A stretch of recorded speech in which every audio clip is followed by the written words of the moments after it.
La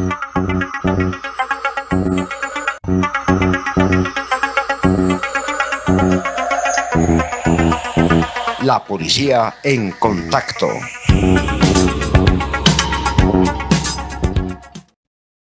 Policía Nacional de Colombia. Es un honor ser policía. Dios y patria, un saludo para toda la comunidad del municipio de San Pedro de los Milagros. Es un honor ser policía. El día de hoy me encuentro con el área de comisaría de familia, donde venimos a dirigirnos a la comunidad con la doctora Claudia para darles un mensaje sobre la prevención a la violencia intrafamiliar, para que ustedes como comunidad conozcan la ruta de atención.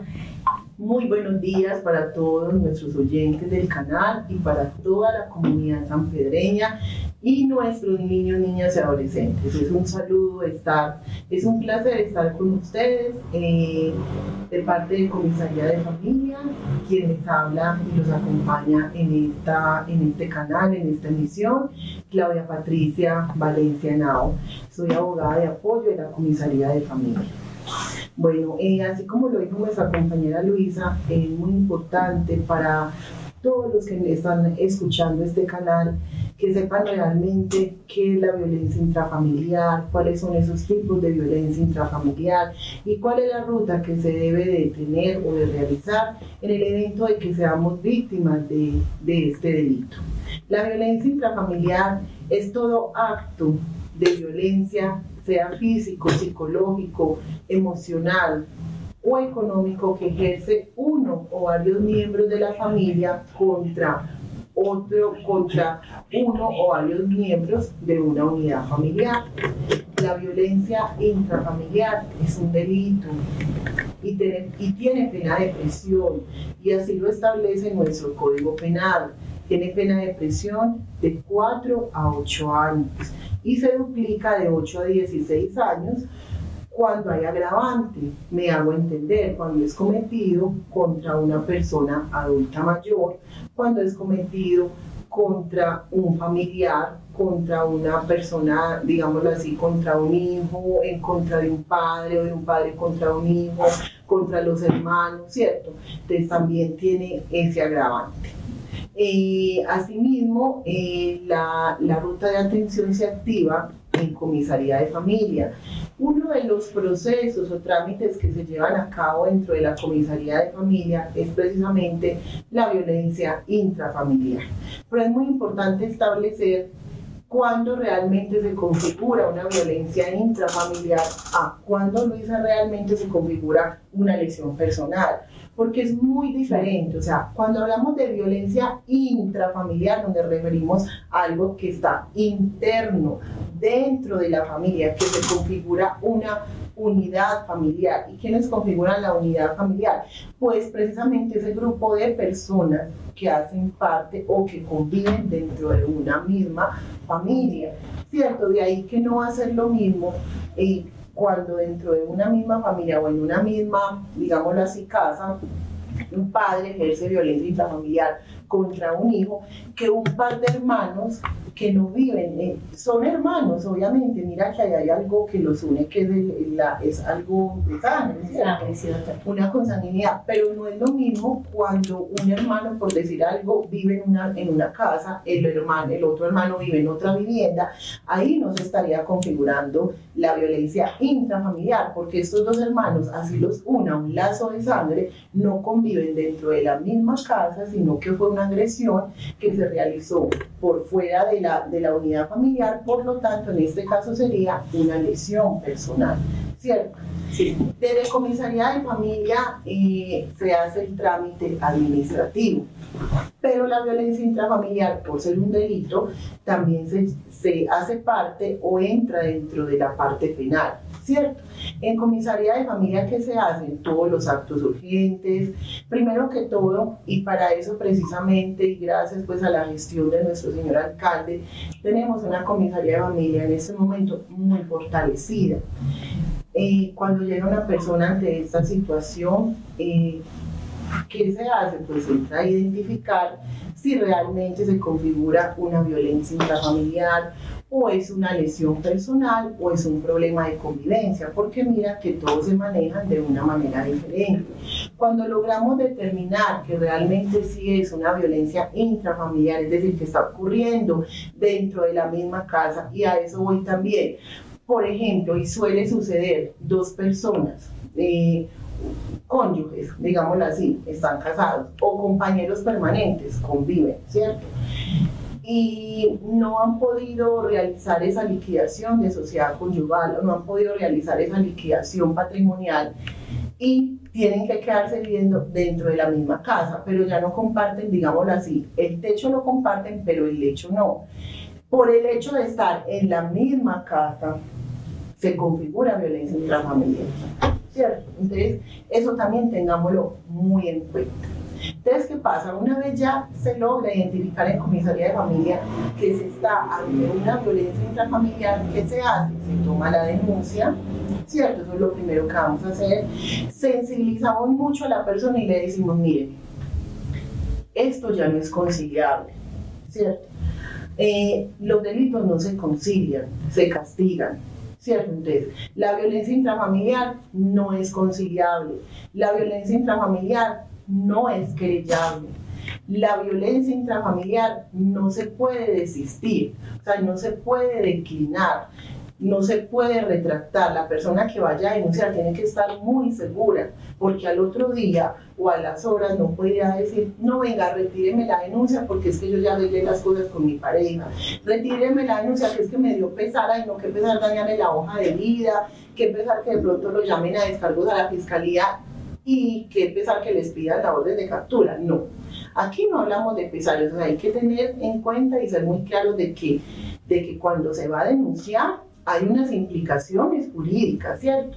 Y se toma la denuncia, se elaboran las medidas de protección, se elaboran las medidas de autoprotección. ¿Por qué? Porque las comisarías de familia, y gracias a la ley 1257 de 2008 nos trae 14 medidas que podemos adoptar, que va desde la orden de decirle a ese victimario, hablamos de dos partes, víctima y victimario, le vamos a ordenar al victimario que se abstenga de ejercer agresiones verbales o emocionales en contra de la víctima o en contra de los niños, niñas, adolescentes. Otra medida que se puede implementar, se le va a ordenar a este victimario que desaloje la casa de habitación, así sea de él, la tiene que desalojar. ¿Por qué? Porque esta persona está colocando en peligro la vida y la integridad de toda una unidad familiar. Así la casa sea del señor, qué pena, tiene que ir.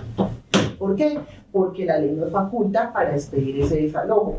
También dentro de estas medidas que establece la norma, se le puede ordenar al agresor que no traslade, ni oculte, ni se lleve a los niños, niñas y adolescentes mientras que se aborda el tema en comisaría de familia de cuota alimentaria, custodia y regulación de visitas, ¿cierto? También dentro de estas medidas se le ordena a ese victimario un distanciamiento, es decir, que no puede estar en los lugares donde está la víctima ni en su lugar de trabajo. Entonces, luego de que se establecen estas medidas, que eso se hace a través de una resolución, que se coloca la medida provisional, es muy importante que tengamos en cuenta que esto tiene un término de 2 años. 2 años, ¿cierto? Por 2 años va a estar vigente la medida. Luego de este trámite se le notifica al victimario, se le notifica a la víctima de la decisión que se tomó, se le hace un oficio al comando de policía, luego viene la segunda parte de este proceso de violencia intrafamiliar, que luego de que realizamos estos actos urgentes, todo, y escúchenme bien, todo lo que entra por violencia intrafamiliar se le remite a la fiscalía, se le compulsan copias para que ellos hagan lo propio. Y luego esta segunda parte que se lleva a cabo en comisaría de familia sería la audiencia de descargos y la audiencia de conminación y paz y respeto mutuo, ¿cierto?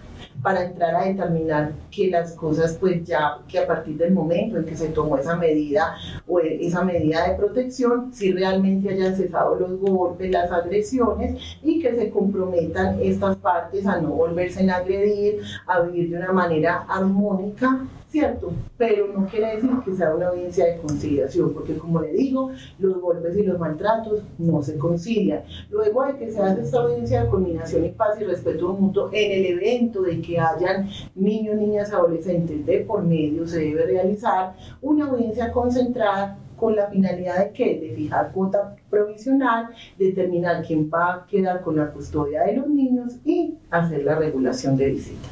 Esto es básicamente el trámite administrativo que se realiza por comisaría de familia con respecto a la violencia intrafamiliar.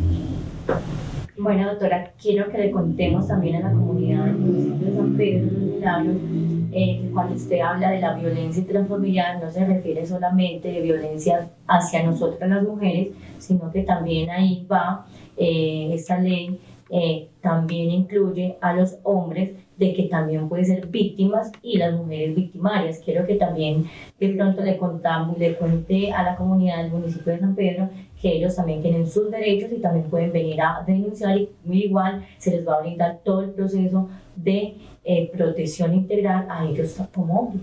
Claro que sí, Luisa. Es que la violencia intrafamiliar no se habla de algo genérico.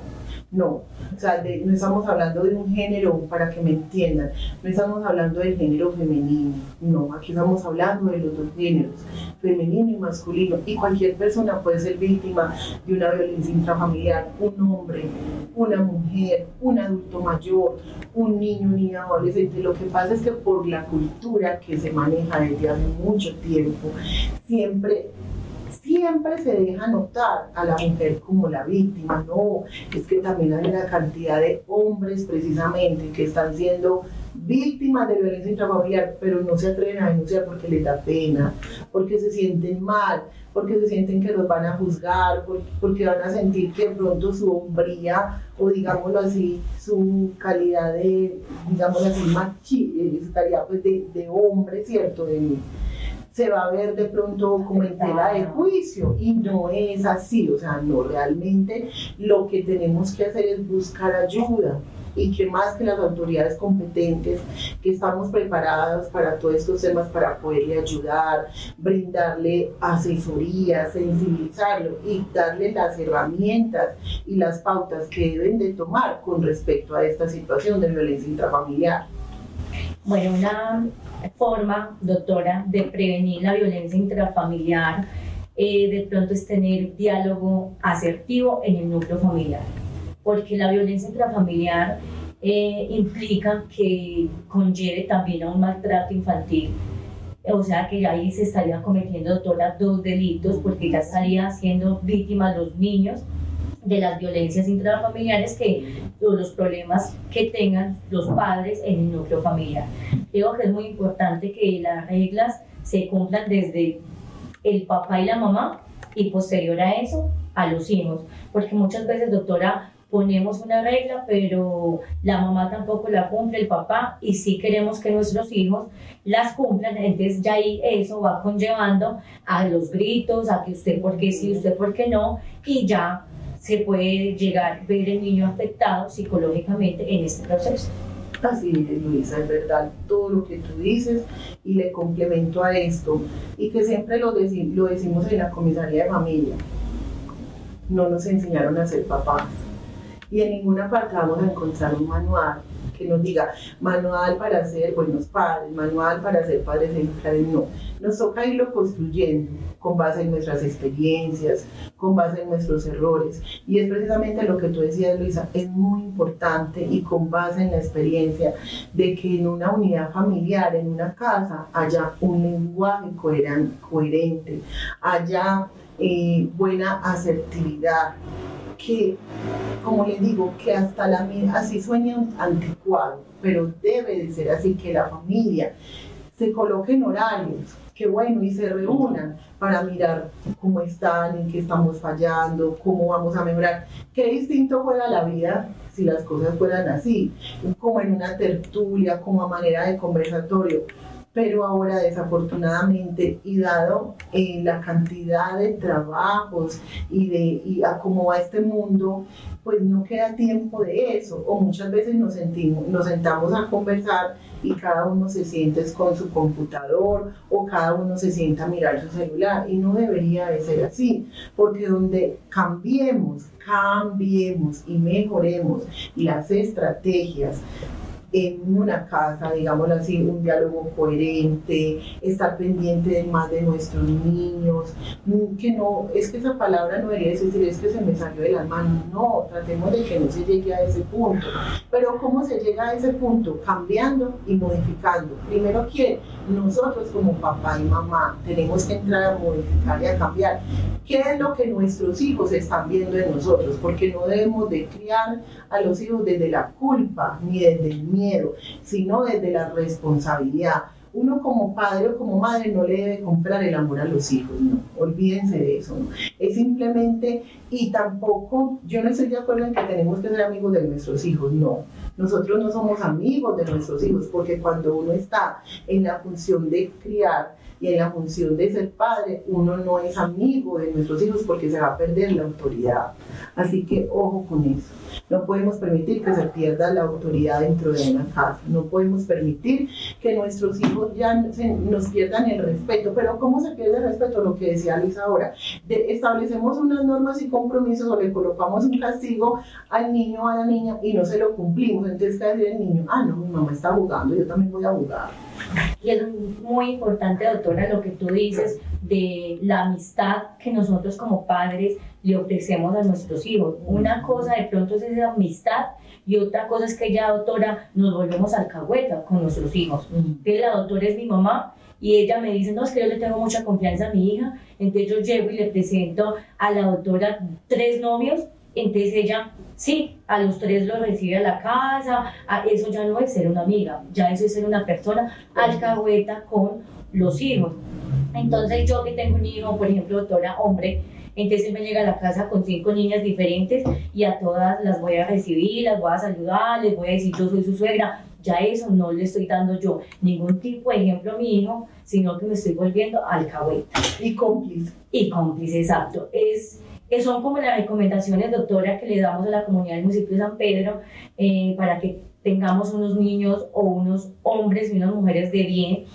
Respetamos mucho la forma como ustedes desde casa quieran criar a sus hijos, pero para nosotros como ente de protección integral es muy duro cuando vemos una madre que nos dice lo que la doctora dice, se me salió de las manos.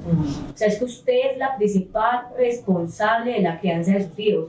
Mi hijo me perdió el año y yo voy y le compro un iPhone. Mi hijo me perdió el año y yo le compro la computadora. Es su dinero, pero más adelante usted no diga en qué fallé como padre o por qué mi hija tomó este camino si yo traté de darle lo mejor. ¿Eso es dar lo mejor? Eso es comprar el amor a nuestros hijos. El amor no es compra. El amor no se le compra a nadie. Y en el tema de crianza de los hijos, menos. Y es la invitación, Luisa, a todos nuestros padres y madres que nos están escuchando a través de este canal. Antes de entrar a juzgar a los demás, analicémonos nosotros mismos, como papá y mamá, en qué estamos fallando. ¿Qué es lo que tenemos que cambiar? ¿Y qué es lo que está viendo ese hijo o esa hija en mí? Que no está funcionando y que está haciendo que ese hijo o esa hija estén llamando la atención con un comportamiento inadecuado, estén llamando la atención en el colegio o estén llamando la atención dentro de la casa haciéndose en culting, es decir, portándose con ideas suicidas. ¿Qué es lo que, busquemos el origen? Siempre en las intervenciones que hacemos en la comisaría vamos al fondo, porque detrás del niño que ya no quiere estudiar, que no quiere hacer nada, que no quiere cumplir normas, que no quiere cumplir reglas, hay un fondo y hay un origen de por qué ese niño, niña o adolescente tiene ese proceso de actuación. Bueno, doctora, ya continuando con este tema de maltrato infantil, quiero que le contemos a toda la comunidad del municipio de San Pedro de esta ley 2089, que es una ley que prohíbe todo tipo de castigo físico con nuestros niños, niñas y adolescentes. Y que les expliquemos si también, porque también van a ver de pronto niños, niñas y adolescentes que ven este programa, y quiero que ellos también sepan qué es castigo físico, porque no es que voy a ir a denunciar a mi mamá ante la comisaría de familia porque ella me cogió del brazo o porque ella me hizo, me dio con una chancla, entonces ya me voy a ir, la voy a denunciar, me voy a ir con la policía, tú eres una mala madre. No, quiero que le contemos qué es castigo físico, qué se tipifica como una violencia, un maltrato, y que ya entraríamos nosotros como personas encargadas de la protección integral de los niños, niñas y adolescentes a mirar, a evaluar y pues obviamente a llevar a cabo todo el tema penal, porque ya esto sería, como dice usted, o con la ley 599 o la ley 906, ya sería un tema penal sobre estos castigos a nuestros niños. Pero quiero que usted le cuente a la comunidad, doctora,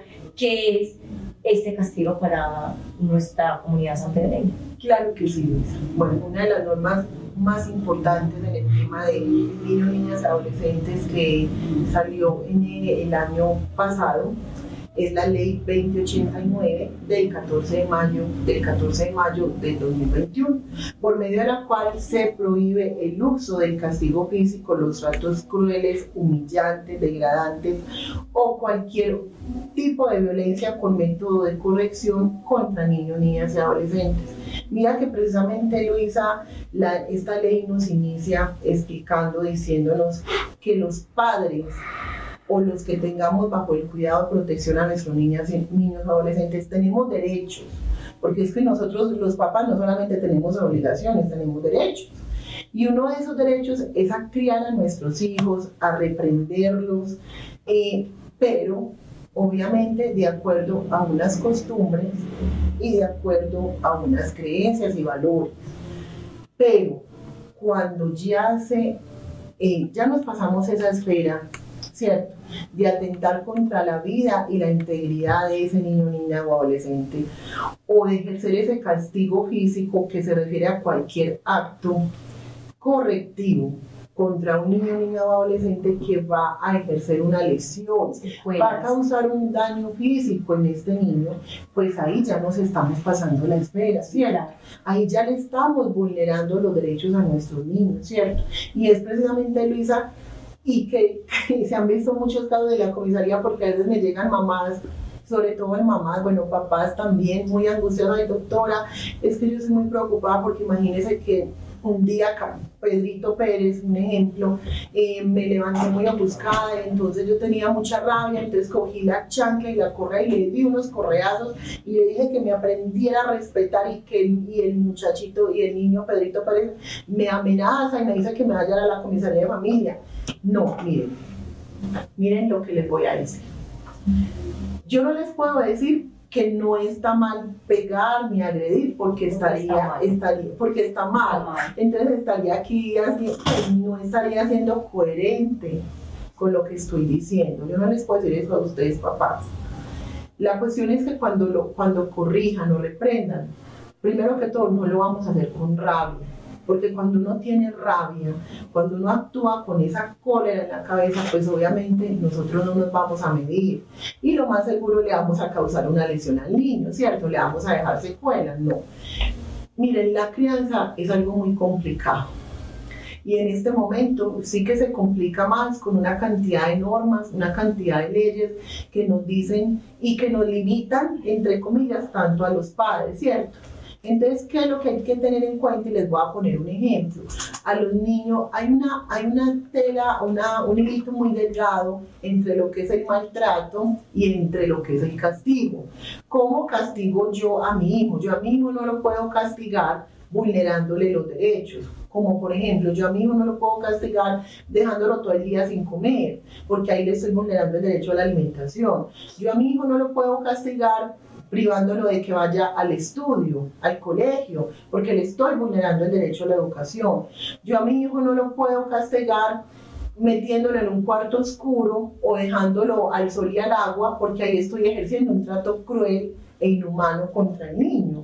¿cierto? Yo a mi hijo no lo puedo ridiculizar yendo a la institución educativa diciéndole es que vos sos de tal parte, vos es que vos sos de esto, o de pronto que el niño, niña o adolescente que se ve mucho tenga algún defecto, ¿cierto? Tenga algún defecto físico, pues desde la casa, ¿cómo me voy a poner a humillarlo o a bajarle la autoestima? Si obviamente yo soy el primer respondiente, si yo soy un papá o una mamá que tengo que estar ayudándolo, apoyándolo para que salga de ese problema. Imagínese el niño si desde la casa es humillado y en burla de esa unidad familiar, de esos hermanos, pues entonces, ¿qué va a encontrar el niño afuera? ¿Cierto? Entonces a eso se refiere esta ley, la prohibición de no ejercer contra los niños tratos crueles, inhumanos, degradantes, ¿cierto?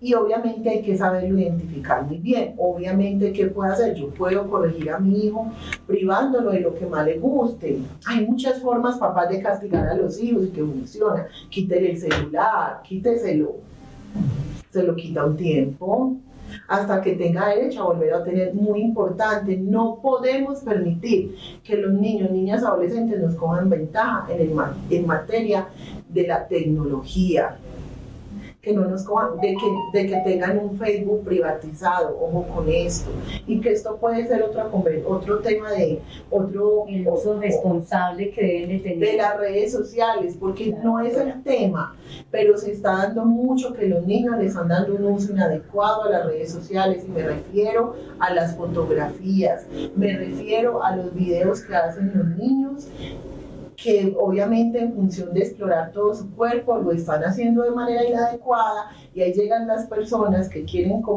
hacer el daño y también están utilizando estas pruebas o estas fotografías o estos videos para extorsionar a la persona o para poner en tela de juicio a estos niños. Entonces, ay, papás, hay que estar con mucho, no, es que mi hijo tiene Facebook pero no me lo deja ver. Qué pena, pero se lo tienen que dejar ver, porque es que usted es la mamá. Es que mi hijo tiene el celular, pero yo no sé con quién habla. Qué pena, pero se lo tiene que dejar ver. Ahora hay mucha tecnología y hay maneras de pronto de uno poderles ver el WhatsApp a los hijos, no es sino que pregunten a un técnico, a un experto en sistemas, papás, pero no pueden esperar a que nosotros como comisaría de familia lo hagamos.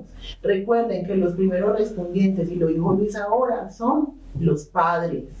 Familia, sociedad y Estado, principio de corresponsabilidad. Entonces eso es muy importante, Luisa, y precisamente de eso, en términos generales, es de lo que nos habla esta ley. Y que cuando esos tratos humanos y degradantes que ponen en peligro la integridad del niño, niña o adolescente se puede perder, patria potestad. ¿Y qué es la patria potestad, Luisa? Los derechos y obligaciones que se tienen frente a niños, niñas y adolescentes, a diferencia de la custodia, que es el cuidado personal que se ejerce frente a un niño, niña o adolescente. Y no solamente con eso, porque es que esta ley no nos está hablando o sea, es carácter de correctivo. La ley no nos está diciendo que va a incurrir en pena de prisión, pero obvio, si yo voy como padre, voy a agredir a mi hijo y le voy a dejar secuelas, eso en que se convierte en un maltrato, en una lesión personal. ¿Y qué es una lesión personal, un maltrato infantil? Es un delito que tiene pena de prisión. Claro que sí, doctora. También es muy importante y se les da la recomendación a los padres de familia de que le den las cosas a sus hijos, no por moda, sino porque los hijos se los ganen. Porque entonces yo le doy el celular a mi hijo, pero para que mi hijo no se quede atrás de todos sus compañeritos, porque todos ya tienen. Pero tu hijo se ganó que tú le dieras ese regalo, hizo cosas para que tú lo premiaras así. Entonces, como que ustedes, la invitación que les hacemos por la parte de Comisaría de Familia y la integrante de protección a la infancia y adolescencia, es que ustedes como padres influyen muchísimo en quién va a ser sus hijos cuando sean hombres y mujeres, adolescentes. Entonces, yo pienso, doctora, que desde los 5, máximo 5, de los 5 años hasta los 10, usted todavía puede y tiene control sobre un niño. Yo creo que después de que el niño ya le cumple a uno por ahí unos 12 años, ya es más difícil, y peor aún cuando ellos son mayores de 14 años, que ya son responsables penalmente y autónomos de decisiones. Como dice la doctora, muchos temas para hablar, y vamos a tener la oportunidad de dirigirnos a ustedes de pronto con este tema de responsabilidad penal, para que ustedes como padres de familia conozcan cuáles son los delitos a los cuales sus hijos se pueden ver inmersos, y también todo este tema, como lo dijo la doctora, del uso de las redes sociales con estos delitos cibernéticos como es el CISTEN, el ciberbullying y todo este tipo de cosas que lo traeremos pues en otro programa, doctora. Es el llamado para todos nuestros padres que nos están escuchando en este momento y la comunidad en general. Vamos a hacer una crianza desde el amor, desde el respeto, desde el ejemplo. Nosotros como padres tenemos que ser coherentes, no decir una cosa y actuar de otra manera. No le demos todo a nuestros hijos, no les pongamos todo en las manos, que ellos se los ganen, que se empiecen a ganar las cosas, ¿cierto? Que empiecen a ver que es que las cosas cuestan y que no se van a tener simplemente por el hecho de decirlas o armar una pataleta. No, hay que criar a nuestros hijos con un poquito de necesidad, ¿cierto? No colocándole todo en las manos. Ay, mamá, es que quiero un celular, listo, no, le doy, no, así no funciona. ¿Por qué? Porque más adelante, ¿qué pasa? Pues nuestros hijos repiten contra nosotros, pero es precisamente por eso, porque los mal acostumbramos, porque no colocamos límites, porque fuimos unos padres permisivos, porque aparte de eso no encontraban los niños coherencia en lo que decíamos y en lo que hacemos, y de esa manera pues se confunde cualquiera. Entonces es el llamado, papás, para que por favor pongan en práctica todo esto, y si requieren alguna asesoría, pues comisaría de familia, infancia y adolescencia, estamos prestos para brindarles la mejor atención. Estamos ubicados detrás de la Casa de la Cultura, donde quedaba antes la Fiscalía. El teléfono es 310-376-7646. Esta es la línea única de atención de comisaría de familia. Estamos trabajando de lunes a viernes. Los miércoles no atendemos, los miércoles trabajamos a puerta cerrada, pero los otros días estamos atendiendo desde las 8 de la mañana hasta las 11:30 de la tarde y desde las 2 hasta las 5:30 de la tarde. Bueno, y eso fue todo por el día de hoy. Esperamos contar con ustedes nuevamente en otra emisión. Ya saben dónde encuentran a la Comisaría de Familia para cualquier situación, cualquier requerimiento. A mí me encuentran en la estación de policía o también en la Comisaría de Familia. Y ya saben, policía en contacto con ustedes todo el tiempo. Policía Nacional de Colombia. Es un honor ser policía.